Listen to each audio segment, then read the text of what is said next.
Guys আসসালামু আলাইকুম, welcome to my new blog video. তো গাইস সবাই কেমন আছেন? আশা করি সবাই ভালো আছেন। তো গাইস দেখাবো আপনাদেরকে এখন রাস্তার পাশে একটি খেজুর গাছ। মানে এই যে দেখতে পাচ্ছেন একটা খেজুর গাছ, এই যে দেখতে পাচ্ছেন প্রায় অনেকটাই বড়। এই যে দেখতে পাচ্ছেন কি সুন্দর কাঁদি কাঁদি খেজুর হয়েছে। এগুলো আর কিছুদিন পরেই বৃষ্টিতে পেকে যাবে।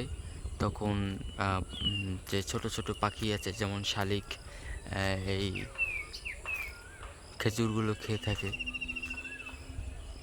খুবই সুন্দর।